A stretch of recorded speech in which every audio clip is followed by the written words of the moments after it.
Rowe, we're barking. It's dark. It's Bark After Dark. I'm Jake Rowe. He's Jake Roos. We are from DawgsHQ, and it's just us tonight, man. We're just, we're just milling around. We're going to talk a little bit about college football. We're going to talk about this is probably going to be in some ways our most content in terms of what we actually do for a living heavy show. But I want to discuss with you, Roos, this interview you did with Harlen Rashada, Jaden Rashada's dad, that has sent shockwaves through the college football universe today. Little Big J journalism there. Yeah, buddy. Big J journalism on the part of Big J Jake Roos. I know it's going to be a good show. You got that sterile shopping mall shirt on. That thing is going to be threadbare before we get done with this one, dude. I can't believe it's holding on still. Yeah, well, you suck, man. I'm just saying. Hold on. We got to restart this. Sorry. Why? Because somebody's knocking on the door. Somebody's what? Knocking at his door? Do we really have to restart this, though, is my thing. Is this not really on brand for Bark After Dark? Roos has got somebody at his door. Yeah, that's happened before. All right, never mind. Sorry. Somebody left their car at my house last night, and they have since returned to pick it up. So yeah, that was, you know how that goes. You've been there. We've all been there. We've been there. Sometimes you catch the early flight home from San Diego. Like a magic show. Like a magic show. Yeah. All right. Well, sorry for the blip there on the radar. That's not the first time that's happened on Bark After Dark, though. So I guess we can. Bruce, here's the deal with the shirt, though, man. Here's the deal with the shirt. I got to defend myself. Okay. And you find a shirt that's comfortable and you wear it. All right. Like, I mean, are they not made to be worn? Sure. Absolutely. I've got a couple of shirts, man. I got a couple of old Under Armour shirts, like back when the dry fit started making cotton shirts that wick away moisture really quick. And I wore those things, and bro, they are see-through SPF 0.75 at this point. Like I wear them at the beach and I get sunburned in them through them in bands. Oh, sure. So that's just, I don't throw shirts away typically. I wear, if they fit, I wear them. That's understandable. I get it. I have way too many t-shirts, so I really need to clean my collection out, to be honest with you. I got a lot of stuff that's not in rotation any longer. So yeah, I still have like a large collection of just like straight white t-shirts that I used to wear under collared shirts. Oh man, that was a time, wasn't it? Yeah. Everybody did that.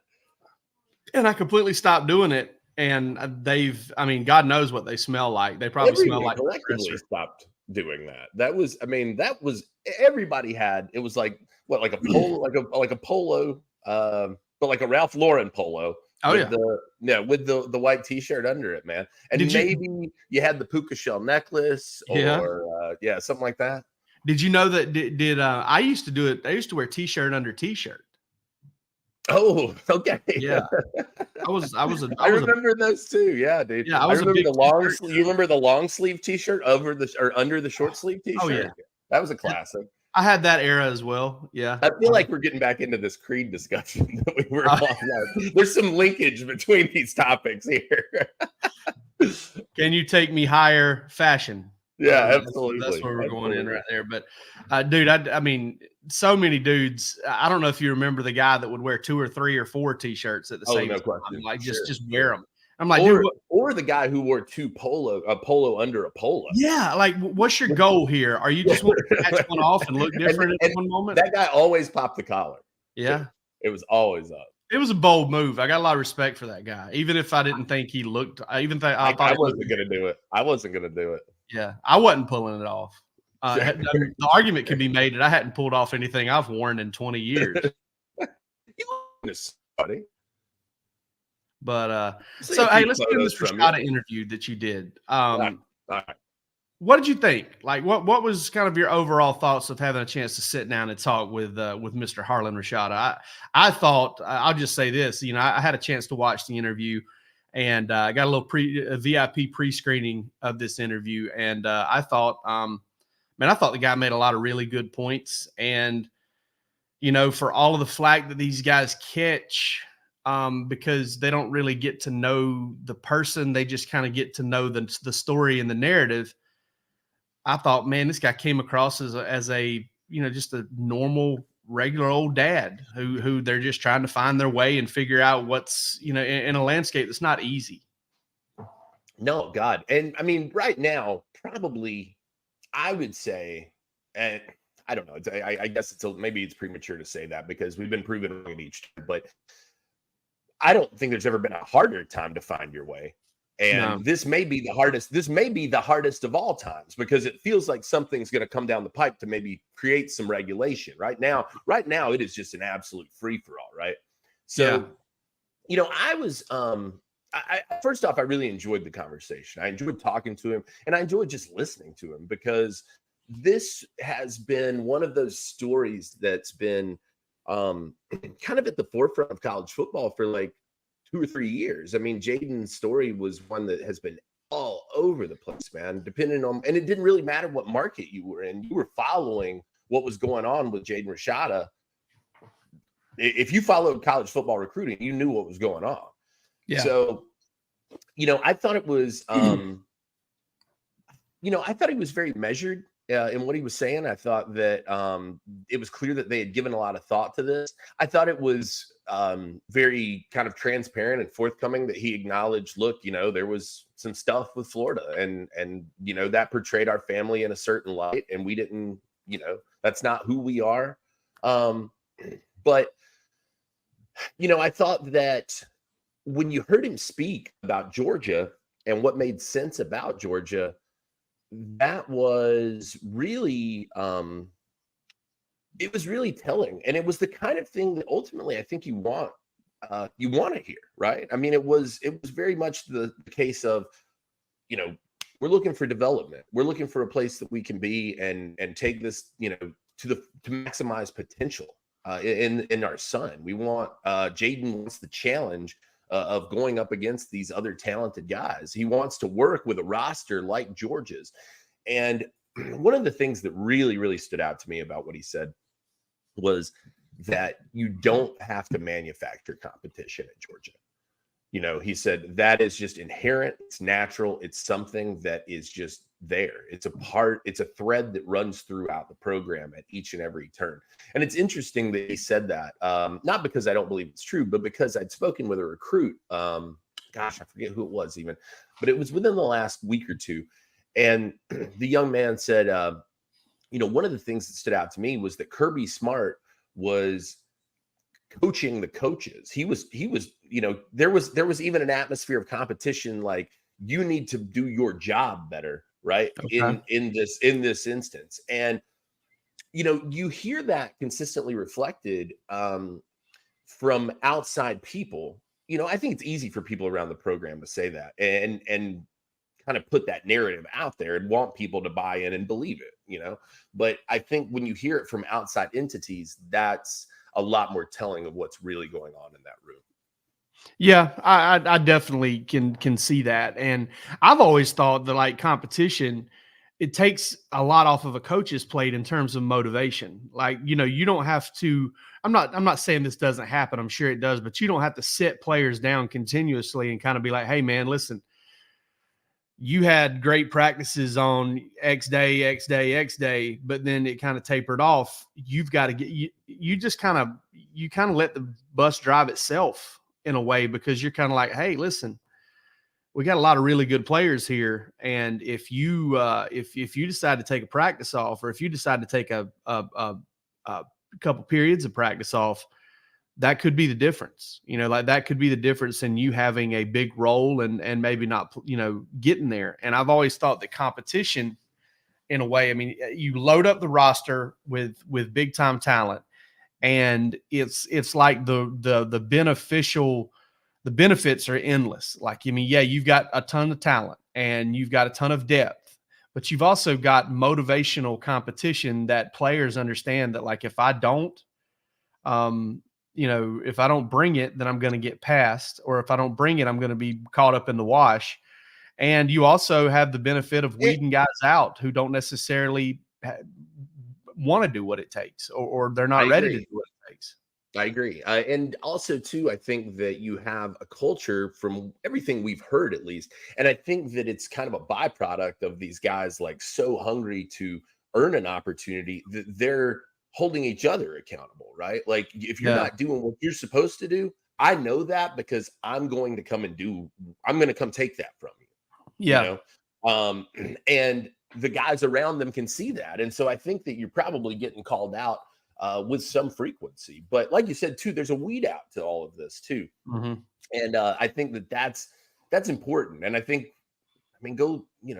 I'm not saying every guy who transferred out of Georgia, that was the reason why. No, I think that was absolutely the reason for some. Yeah. Or potentially they realized, probably smartly, that they weren't cut for the competition that Georgia had in place. Yeah. And for the longest time, I felt like you had Georgia fans and, listen, y'all have heard the way I talk to Roos and the way Roos talks to me. I'm going to bust your balls a little bit here, Georgia fans. Like, for the longest time, y'all tried to tell us, and y'all tried to tell Kirby, thank God he didn't listen, that quarterback's a different animal. You can't stock that room. You've got to kind of handle that position a little more delicately. No, you don't. Because that is the most visible position on the team. And B, these guys are smart. They are smart, especially when it comes to, what they know and what their, PhD is in, and that's in football. And they get it whenever, hey, if a guy is being given something and not being pushed, and they'll pick up on that. And then that will erode your culture. That will erode what you're trying to do. Which is not to say that you can't go ahead. I mean, look, we call a spade. Carson Beck's going to be the starter for Georgia. There's no competition for QB1 this year, but that's because he's so much further ahead. And if he started lacking, I'm sure that there would be a lot more competition. But he's put himself in a place by his work to this point that makes sense. But I'm going to have a bark after dark first here. I'm going to say something positive about Palmer, which is that.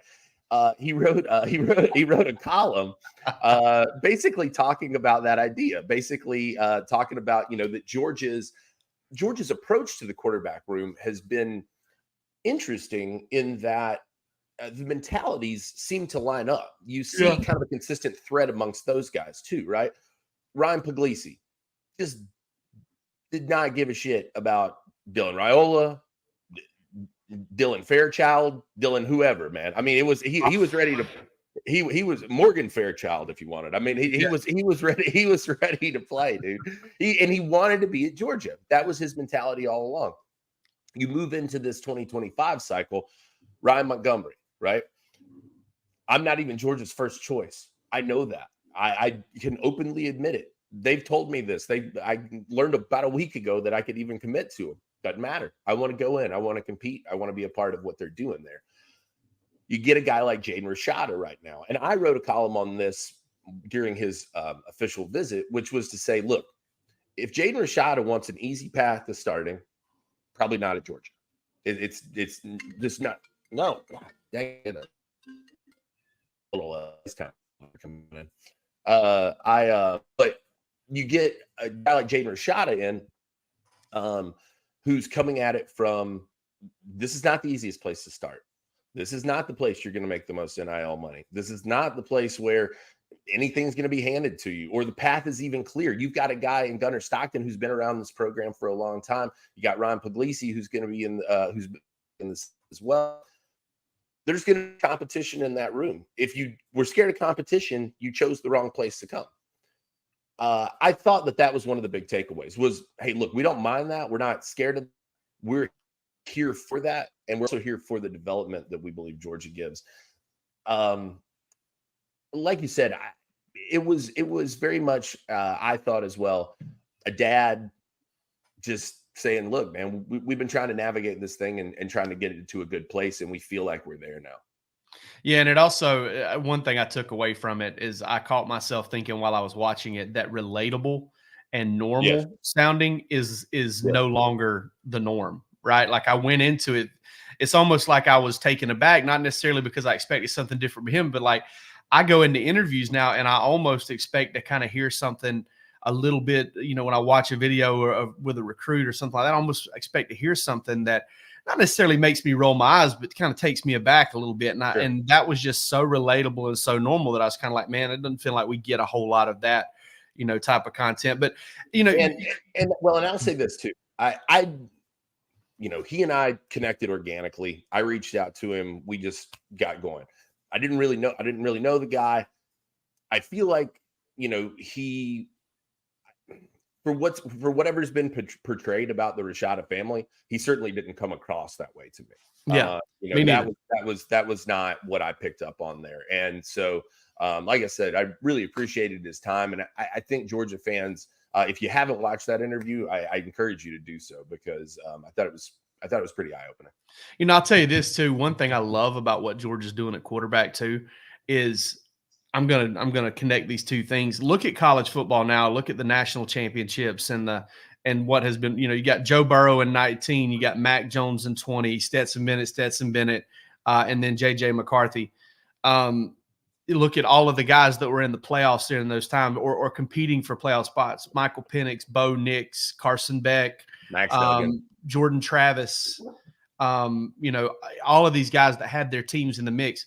Every single one of those, even Jalen Milroe, who I think Jalen Milroe was a third-year player this past year. I believe so. These guys, to some extent, some more than others, but some of them to an extreme extent, they stuck it out. They came through injuries, they came through competitions, they came through sitting and waiting their turn. It was a long road. And I'm not saying that obviously some of them came from the transfer portal that I'm talking about, Penix, Nix, Joe Burrow, you named there's several of them. But it's like the way seems to be your best opportunity seems to be is like, hey, get yourself a quarterback that has played a lot of football. And they get there eventually. Sure, but how hard in this era is that right. to convince someone to do? But that's what I'm saying is like you go after a guy who maybe you're not going to hit on this 100% of the time, but maybe you go after guys who you feel like can check their ego at the door. They may not be the most talented quarterback in that class or the most ready to play and be a star right away, but you go for guys and you add this as an element that guys are like, hey, check my ego at the door. It may be 3 years before I play, but I can do this, right. And you almost have to kind of look at that as a trait, is this guy willing to wait and compete and be patient and find his way, or does he just have to get on the field right now? And I'm trying to think, I'm sure I'm missing somebody, but has there been, I guess Burrow is probably the best example. I mean, there hasn't been though just a 1-year guy, right? That's made. He was a 2-year guy. That's what I'm saying. There hasn't been. I don't think there. Maybe I'm missing somebody. But has there been a 1-year guy? Mac Jones was kind of a 1-year guy there. Yeah, but he was at the not a 1-year transfer guy though. He was like but you're right. No. Yeah, I'm saying a guy who transferred in for 1 year. The guy that came to mind was like Sam Hartman. Yeah, like that didn't propel Notre Dame where they wanted to go. Think about how hard that is to put together with a 1-year guy. So hard to put together. Absolutely. But yeah, I mean, I've had that thought that's kind of like, hey, there's just been a lot of guys that have shown a lot of maturity and over the years, and it's almost that argument of for like basketball. Basketball is a different animal just in how it's how it goes, but like there's a team that makes a run in the NCAA tournament for years and years and years that is just a veteran team. It's not. It's and it's almost like a lot of seniors, a lot of guys that played a lot of ball together, a lot of guys that stuck around, and I almost feel like that's a quality. Is this guy going to have the capability to learn and develop and come up and be the guy? And the veteran quarterbacks, honestly, it's been like Joe Burrow and Michael Penix and Bo Nix was an elite prospect. Stetson Bennett, Carson Beck, none of these guys were elite quarterback prospects. JJ McCarthy was. So there have been some, but the vast majority of these guys that have won national championships, Mac Jones, here in the last 4 or 5 years, haven't been elite quarterback prospects. They've just been around the game for a long period of time. And yeah, they might transfer out and go somewhere else. It's not really speaking to the whole transfer thing. And that's something I want to get to here in just a second, but it's been more of like all right, man. Yeah, I may be here for a while, like I don't have to be, I don't have to be a 3 and out guy to be a big time player. And that's tough though. We can call it what it is. And I'm not deriding culture. It's just a shift. And it's not just within college football. I think it's within our world at large, but the idea of like, I want it now, I want it immediate, these guys are also smart enough. They're working with agents and stuff like that to realize that like, I need to be in front of a camera to boost my NIL money. Right. Yeah. Exposure is what leads to more profit. And I'm not knocking any of those guys for that. If somebody had offered me $1 million in college, I would have done whatever he asked. There's no question about it. So it is what it is, man. I get it from that perspective. But like you said, if you can convince a guy of that, or you have a guy who sees that path, to me, that's what makes a guy like Ryan Montgomery a very compelling guy. Because when he did his interview, when we spoke to him, he used the phrase, 3 to 5 years, and you never hear anybody say 5 years. Yeah. Anymore. Nobody is talking about being somewhere for 5 years at this point. That's right. And I'm not even talking about being at one school. Nobody's talking about being in college for 5 years anymore. Dude, you could offer me $1 million over the course of 4 years of college, and I would, and you could put your terms on it. You'd be like, hey, go backhand 12 professors. Sure. Yeah, dude, they better brace up. Sure. Get your hands up. I'm coming. I'm strong arm of the law over here. I'm coming in. Sure. Where I may have to put on a mask so I don't get identified, but I mean, I'll do whatever it takes. I'd run naked through campus once a week. I mean, if that was what it took. So you're telling me, and this is why I get annoyed with people who, there's no loyalty anymore. If somebody comes to your job and they say, look, I want you to come perform the exact same job. We're not even changing your title. You're going to come do exactly what you're doing, but we're going to pay you 8 times what you're currently making. Everybody's doing it, man. I'm sorry. Yeah. That's just reality. I've talked to my dad about this. My dad's one of these people. He's old school college football. And my dad has bled, sweat, and cried building his own business over the past 30 to 40 years. He's skinned his knuckles, and he's hurt himself, and he's had surgeries and this and that. He has emptied the tank for this thing, and the man's still working at 62 years old. But my dad knows for a fact that if one of those big, Nestle or PCC or one of those big plants down in South Georgia comes and hires him, they pay him 3 times more than he makes per year to come on, to just drop his business and go work for them as an employee. He's doing it, and we're all doing it. And that brings me to a point that's like, Blaine Gilmer, who covered for UGAsports.com. We know Blaine really well. Blaine has gone in on On3 and the NIL elite and all that stuff. And listen, Blaine's got his own opinions. I'm not going to sit here and beat up on somebody for having an opinion, but I just want to tell people like Blaine, I want to be like, guys, NIL is not a big problem. NIL is not a big deal. Like, it's people being able to make money off their own name, image, and likeness. It's American. It's constitutional. It's something. It's a right that we were born with. Child actors and musicians and everything have been doing it for years and years and years. That's not the problem we have. The problem we have in this sport is that guys can pick up and leave without any sort of deterrent for a grand total. There is a 45-day a year period split between 2 different times a year where you can just be lured away. And that's what's got to stop. Like it's making money at playing this sport is something these guys should be able to do. but they should have been able to do it for a long time. For a long time. Well, and if we're being really honest, they have been. Yeah, they have. That's what drives me crazy is everybody is like, oh, it was so much better before. The same stuff was happening. The payments were lower, and it was all just happening under the table. That's really all it boiled down to. Kids were still making money. There's no to be idyllic about it and to suggest that there was just people playing out of love the whole time. That's just not true, man. I mean, you're misremembering. You're glamorizing the past. I'm with these traditionalists who say that there was always value in the education and the training and the housing and all that stuff. There was always value in that, and I 100% believe we start talking about this $20 million deal and how players are going to get paid. Like that needs to be factored in, okay? Like that, there is a big time value in that, even if you just remove the school part of it, which here's the thing, though. Very expensive. If the people who clearly do not believe that the school part matters are the people who are forming these mega conferences. Because if you gave a shit about that, you're not flying UCLA to Rutgers. Okay. That doesn't even make geographical sense. The time commitment involved in that, the cost involved in that, it's clear the show is about money now. Okay. It's about, we want the TV views. We want the commercials. We want the TV rights bought. The people who are in charge of this, the power players, they don't give a shit. That school is a great byproduct. It's a good way. It's an opportunity, is what it is. It's not it's not the thing. It's not the main thing.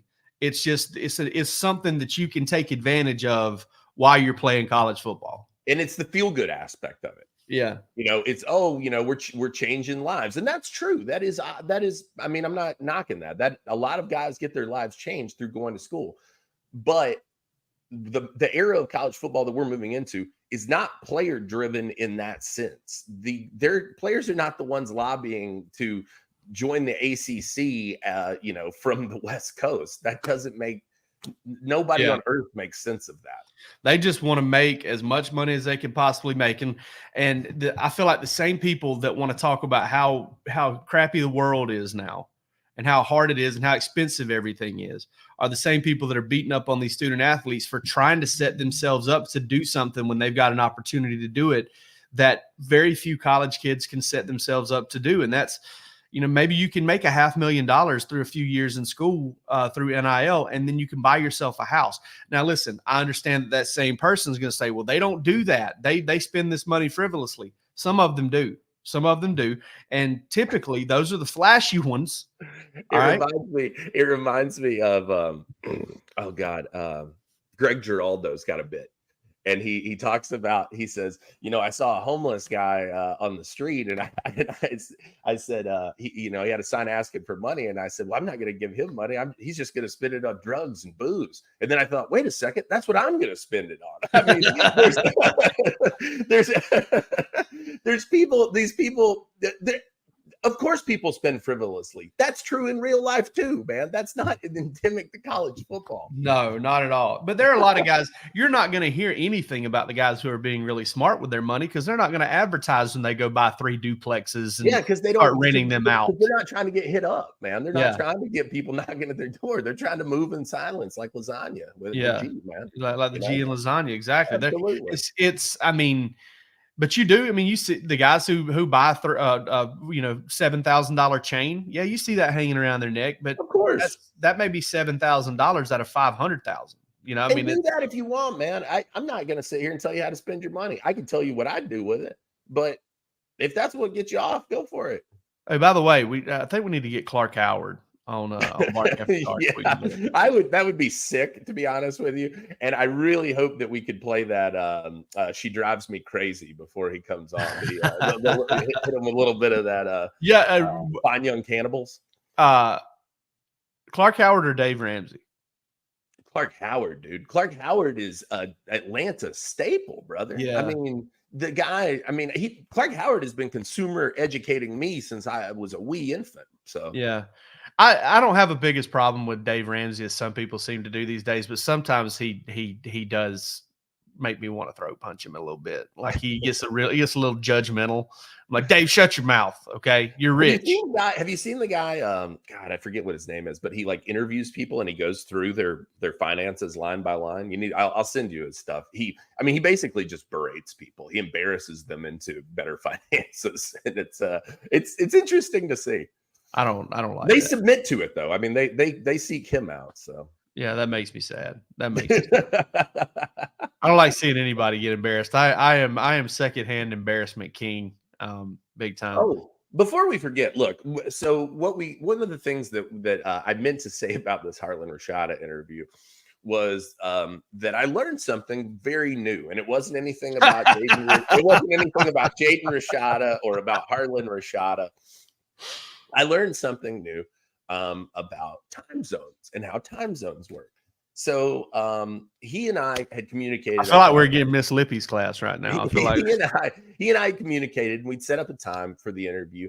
And he said, "Hey, I'm free after 2 Mountain Standard Time." And I said, "Okay, great. So that's 4 Eastern." I said, "Well, let's shoot for 4:30 Eastern, 2:30 Mountain." He was like, "Yeah, that's great." So Palmer comes on to produce. I'm on. I got my collared shirt on. I'm like ready to roll. 4:30 Eastern comes around, just plowing right through that. So I'm like, okay, we'll give it about 20 minutes. We'll see what's going on. Maybe he's caught up. 20 minutes goes by. I shoot him a text. I'm like, hey, I understand if you're busy, we can totally reschedule this. Not a problem. And he was like, well, no, I thought we had agreed on 2:30. And I was like, yeah, that's true. We did. At this point, I'm just like, I don't know how time zones work. I thought Mountain Time was 2 hours behind me. I have been misled my whole life. What we found out, Palmer told me this. He did the research on this. Arizona does not adhere to daylight savings time. So Arizona is 3 hours behind. They're on Pacific time, but they call it Mountain Standard Time. How the hell would I ever know that? Why? When did they teach that in school? They didn't. You're not kudos to Arizona. I think that's cool. I wish. Like Rob. Hey, listen. Like Robin Williams told Matt Damon in Good Will Hunting, it's not your fault. I think Palmer and I just sat on StreamYard for like an hour just bullshitting. So now, if you want to tear up and let me hold you, I will real fast. But it's not your fault. You did nothing. Don't do that. What a great movie scene! What an awesome movie scene! But no, I mean that's when we went to Zion for Thanksgiving, we were in Mountain Time then. And then that was before daylight savings. So we were 2 hours behind. And then, but you go to Vegas, which is 3 hours behind. And so driving back, we're driving into that time zone. And I'm sitting here thinking, like, I'm sitting there looking at the clock, like, dang, man, we're going to cut it close getting to the airport. Cutting it close is like an hour and 45 minutes before the flight. And then all of a sudden we pop over in that Pacific time zone. And I was like, oh, man, we're going to get there 2 hours and 45 minutes before the flight. We got some time to kill with kids. That was one of the things actually that I wondered about after, and I need to look it up today, is I don't understand how flights work out of Arizona if they're basically operating on their own schedule. Maybe it's all about like just taking money off people. Maybe all these. What is that? I want to know about your time zone scam here that you've come up with. Well, you got a bunch of people out there that don't know how it works, and so they miss their flights, and all these airlines that base out of Phoenix and wherever, they're just like, hey, I've heard crazier shit than that. Give me the cash. Give me the cash. That is not unbelievable to me. All right, you ready to jack off? Let's do it, buddy. By the way, this segment is one of the reasons we did not splice Harlen Rashada into this show this evening, because we feel like you need consent to be near Jake and off. So. Yeah, we do. We are not Louis C.K. We are not Harvey Weinstein. You got to give us your permission. We are men of manners. I got one for you, and it was something that it kind of came to me during pre-show. But all right, so you're a well-traveled guy. You've been to Africa, Asia. I'm speaking in generalities for continents because I don't really know. You've been to Europe. Sure. I have. What is your favorite city that you've ever visited? And I'm talking about specific city and why. I'm Athens, Georgia. No, Athens is a great city. The place probably. I loved Thailand. Bangkok was awesome. Senegal, Dakar was great. I enjoyed it too. But probably the place that I always looked forward to year in and year out going back to, and I haven't been in several years and I need to go back, was San Antonio. I loved San Antonio, man. San Antonio, Texas is a great city. There's some big women out there. Yeah, shout out to Charles, man. Charles Barkley. Definitely not Galveston. Galveston is definitely not on my list. But San Antonio was a place that I had been so many times, and I got to stay for like a whole week every time I went. So I actually like kind of got to know stuff. Yeah. I got to experience places, and I had like these favorite places I'd go to. I had a couple of favorite bars that I looked forward to going to every year, a brewery or two. There was some great restaurants, and part of it too also was that I'd found this Airbnb that was kind of walkable to a bunch of cool stuff. And the guy who hosted it was a guy named Mike. And I hope Mike's still out there. I need to reach out to Mike because awesome guy. He was the host of the Airbnb. We kind of got to talk, and he, hey, you want to go grab a beer? I was like, yeah. He and I would go out every time I went out. He and I would go grab, for 3 or 4 hours, just shoot the shit. He had all these amazing stories. He ran restaurants and music venues in San Antonio back when it was like still kind of an up and coming city. He knew Townes Van Zandt and knew Stevie Ray Vaughan, and like had hung out with all these guys, and they'd all played his clubs, and just a super, super interesting guy. And he was a huge reason why I loved going to San Antonio. And there was also a pizza place called Stella that had an incredible draft beer selection and some of the best pizza. It was over in the Blue Star complex. If anybody ever happens to find themselves over there, Carnitas Lanja, another place I looked forward to going to every year. But San Antonio is a place that I really, really love, man. It is a cool city. I think it's a little too hot for me. I don't think I could live there. But it was neat, man. I really enjoyed every time I got to go to San Antonio. That's awesome. Yeah, I honestly did not expect you to go there. If I ask you your second favorite, would you say Shreveport, Louisiana? Yeah, sure, absolutely. Yeah. Tupelo, Mississippi. Yeah. No, San Antonio is a cool little place. I remember one of the first things that somebody told me the first time I went, because I had you and I were together there one year for that game, but then I had previously gone. My first time was the year before that, I believe, and I can't remember. There was this guy on the plane.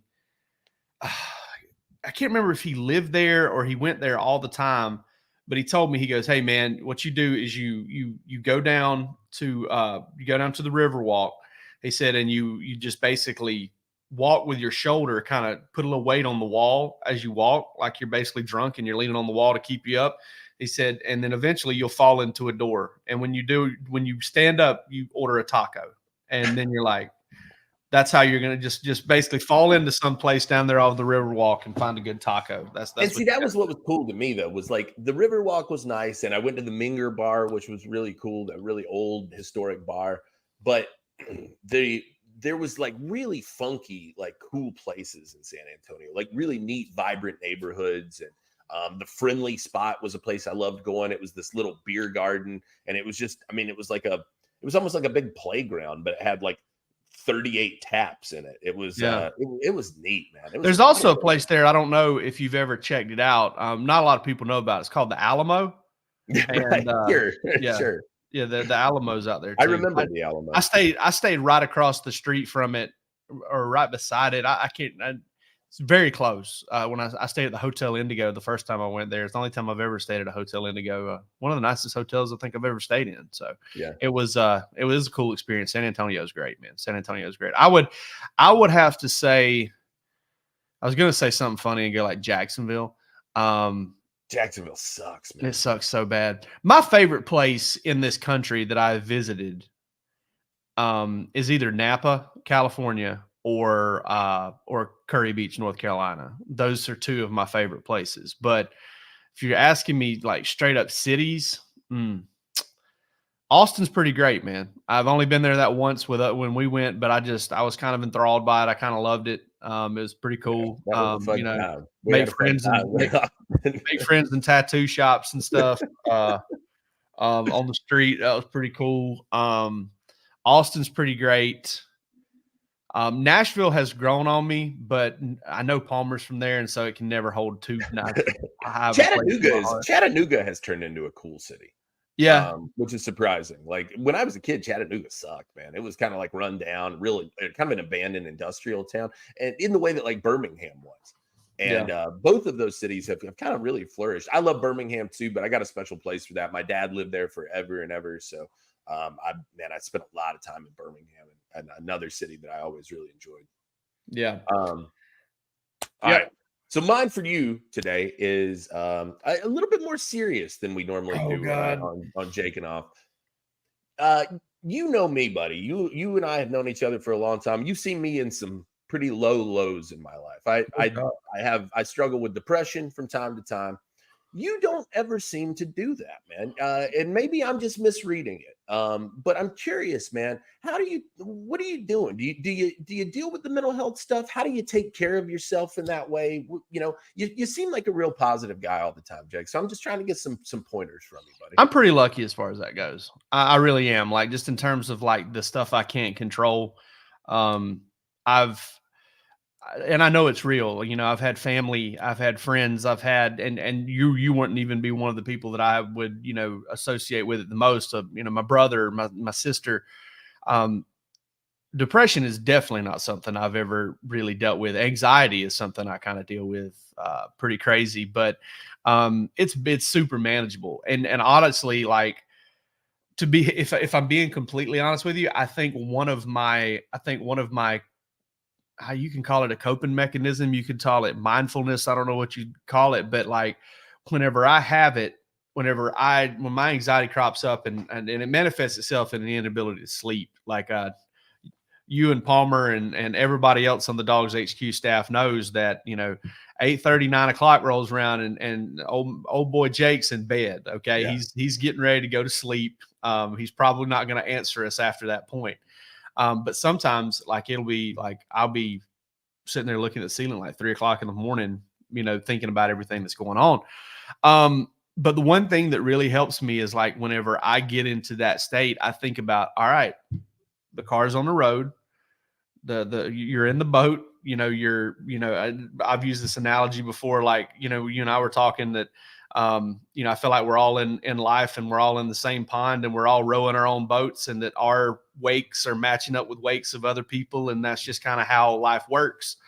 It's kind of I guess a long-winded way of saying everything happens for a reason. But I'm sitting there and I'm like, you're here, you're present, you're right now. And it's not great, but you're managing it. And there are people out there that have a lot tougher time managing it than this. And it's not a pity thing. It's not anything like that. But I think about all the people who kind of have it worse than I do. I think about all the people that kind of, you know, are in tougher spots and in tougher situations. And honestly, that eases me off usually pretty easy. Either that or something barbittle. You know, just yeah. No, we joke around about drugs on the show a lot, and I know we probably offend some people that have been through those things. But yeah, man, I just I mean, I get anxious like everybody else does, but I am very, very thankful. You seem to manage it really well, man. Like I'm just thankful I've never had to deal with depression at all. Because I have not. I can't recall. I can't recall. I've seen you flustered several times. Who knows, man? Yeah, or like when James Brown hit us in the car. Oh God, we'll tell that story one day. Oh man. But I mean, like I've seen you flustered, or like when Mark Rick yelled at you. Like, you know, there have been times. But like I said, man, like you always have a pretty solid energy, dude. Like you're always coming in seemingly in a good mood. You're I don't know, man. I admire that about you because that's not a place that I moved from, although I wish I could. So it helps me to, kind of pick up on that. And like I said, I just was curious what you were doing. Well, as you know, I can sometimes become a small ball of fury. One of the things I've always respected about you is I really have never seen you get angry about hardly anything. So that's always been kind of, at least it doesn't manifest itself into the red-faced, Alex Jones style anger that I show sometimes. So sure. Yeah, absolutely. Absolutely. I have seen that from you. And I am not that way. I've never been that way. And I don't even really want to argue with somebody for the most part. I'd rather just let bygones be bygones and move on. Yeah. And honestly, I've gotten rid of just about everything in my life that would make me that angry. Palmer's the only thing hanging around. I love watching him back. I love watching him backstage over here. Just crack up every time we bring his name up. It's awesome. All right, y'all. This has been Bark After Dark. Listen, we've been courting a very good guest. Somebody in our field. We've been talking with him. He covers a variety of sports at a very high level. We're hoping to have him on before the end of May. But listen, May will be the last month that we go before we take June off. So, I mean, Jesus Christ, I just screwed. You made it sound like we were going to end the podcast, man. I made it sound like the world was ending. Yeah. May will be the last month we're all here together. I'm flustered.